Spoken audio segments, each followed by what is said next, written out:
jump into some training today with XLR Power. We're going to start off today talking a little bit about when you're first getting to your area, dropped off into your area, kind of what to expect, but more importantly, what things to look for when prospecting and tracking your area. So initially, when you first get to a brand new area, first thing I'm doing is kind of looking at the demographics. Am I in the low income, middle, high income area? This is obviously going to tell me a little bit how to cater my pitch, which objections to bring up first, and just who I'm going to be speaking to throughout the day, right? In addition, when I first get to my area, I want to make sure I've got a good system in place to track my area. The top sales reps in this industry, in all door-to-door industries, do a phenomenal job tracking their area. The longer you can stay in an area, believe it or not, the more success you're gonna find. I think a lot of guys, when they think of door-to-door, they want fresh doors every single day. They think that the more people they talk to, the higher success they're gonna have. And I thought that for years and years. It wasn't until I had an area where I had a lot of success and I just kept going back and kept going back and kept going back. And some of the top guys in the industry have told me, they'll stay in an area a month to 2 months if it's really, still producing and kicking out results. So you want to get a system in place. We've got that with, the different apps we use. So you're going to want to track your area. Make sure to be diligent on this. And I promise you your results will go up. It's typically those that no one has talked to that are your laydowns, your low-hanging fruit. But sometimes it takes knocking on that door, passing by that door, 10 times, 15 times until you can finally catch them. Once you do catch them, now you might have an easy laydown because the person's never been spoken to. And so if you're not the one going back over and over and over and noticing the difference of, now there's a car in the driveway, or, I just saw somebody walk through the door, you may never ever catch that person. And those are the easy sales, I promise you. So that's, once I do start, tracking and knocking on the doors, the next thing I want to just talk about is noticing things as you're walking up to the front door, right? So if you're on your phone and not paying attention, you may miss out on some of these small little things. And these are the inches between being a okay rep to a top tier rep. Okay, the small things that I'm looking for, what cars they drive, if there's any sports flags outside, if there's any bumper stickers, there's toys outside. I'm looking for anything that can maybe give me some intel on the person I'm going to be speaking to, right? An old Buick, probably going to be speaking to a retired person. They've got a handicap sticker.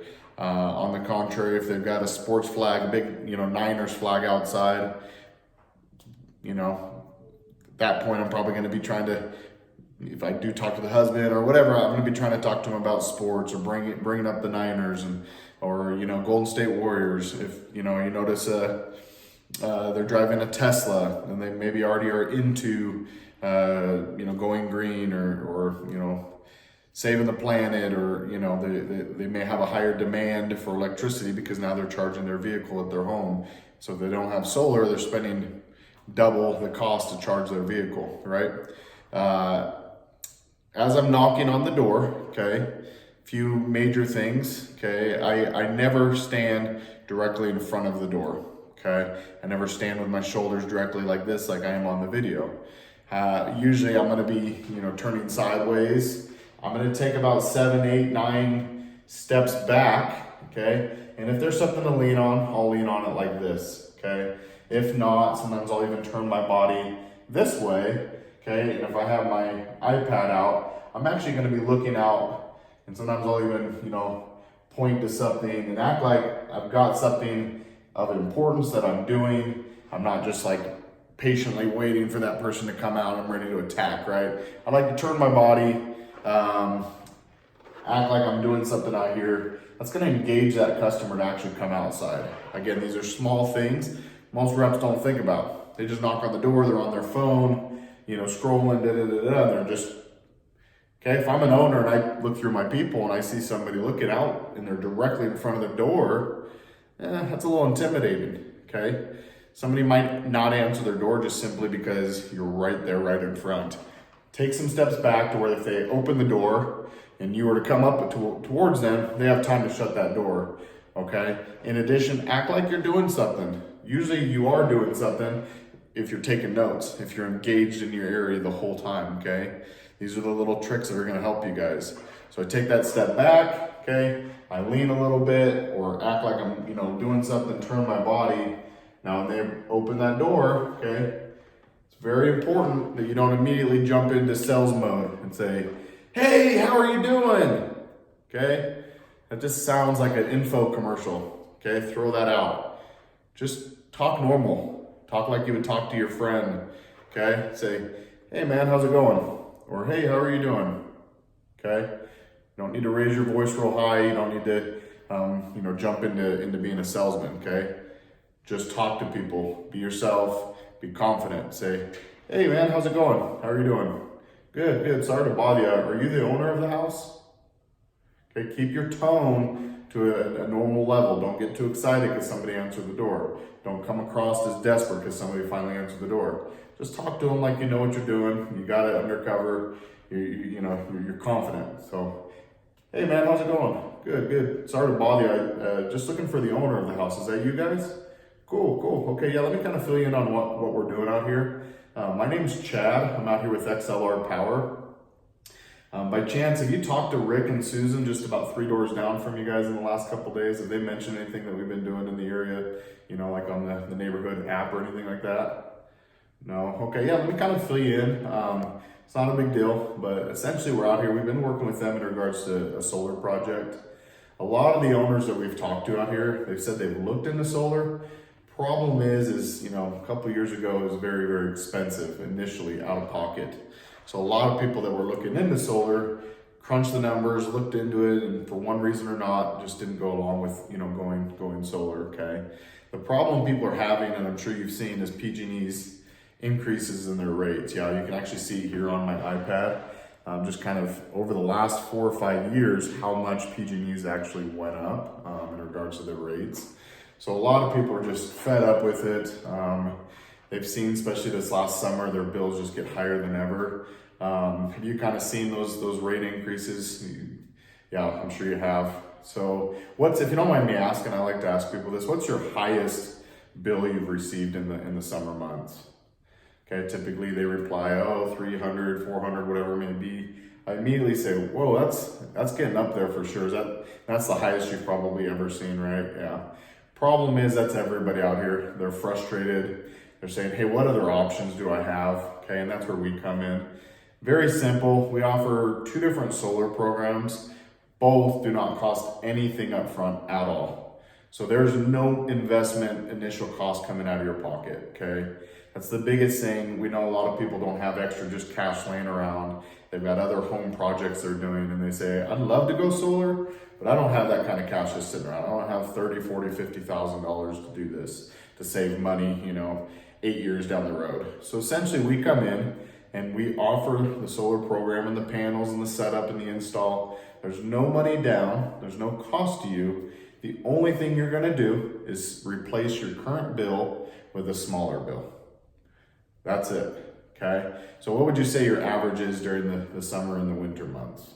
Let's say they reply, I don't know, man, like 150, 200 bucks. Okay, so if your average, say, is 175, hypothetically, okay, we would be able to decrease that bill anywhere from 10 all the way up to even like 50, 60% based on a few things in regards to your roof, the shading, what rate schedule you're on with PG&E. But usually we're able to save you anywhere from, like I said, 10 to 50 to 60%.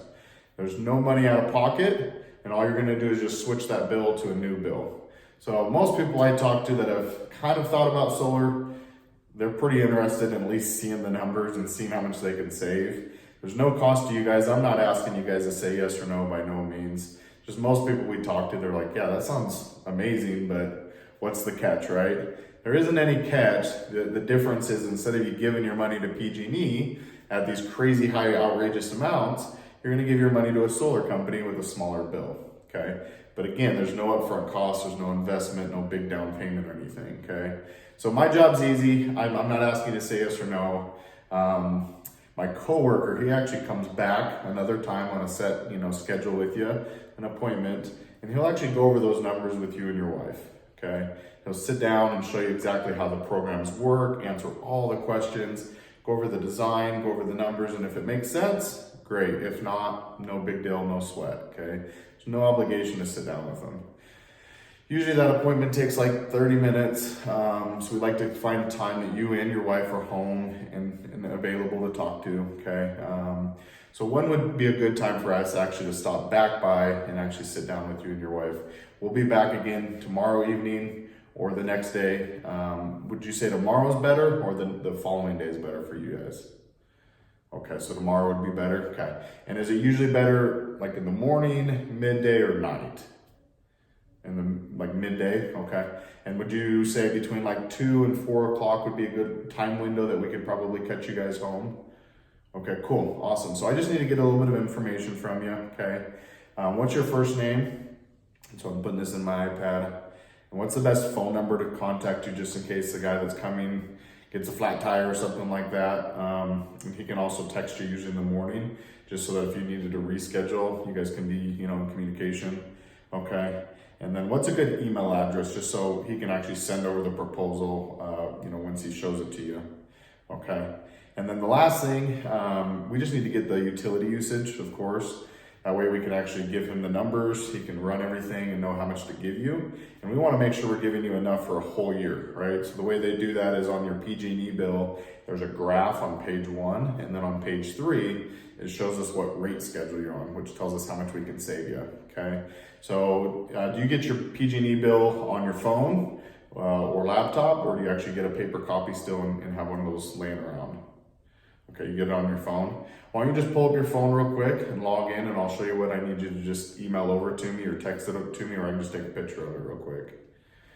Okay, this part you might have to help them, okay? You might have to call PG&E. You might have to wait for them to go in and get a bill, okay? This is the part that sometimes can get them hung up a little bit, okay? And we'll talk about that, a little bit later in the training as well, okay?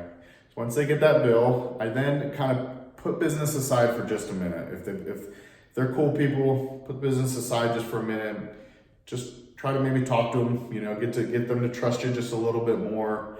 I call this the kind of chit-chatting. If you've got that far in the pitch, you've got the bill, you say, yeah, man, I appreciate it. Like I said, my guy will come back tomorrow. I noticed you've got your Niners flag over here. You guys excited about Super Bowl? You guys have any big plans? How long you been a Niners fan? How long have you guys lived in the home? Where'd you guys move from? You just try to find something to talk to them about, okay? If I see a big, maybe some fishing stuff or hunting stuff or whatever it may be, okay? And then at that point I say, yeah, cool, man, I really appreciate your time. Like I said, my guy will come back tomorrow between that 2 to 4 time frame that we mentioned. And he'll shoot you a text in the morning just to confirm that still works for you guys. And we just want to make sure you and your wife are here so that you can both hear it and then be able to make a good decision. So cool. I really appreciate your time, man. You have a good rest of your day. Thanks.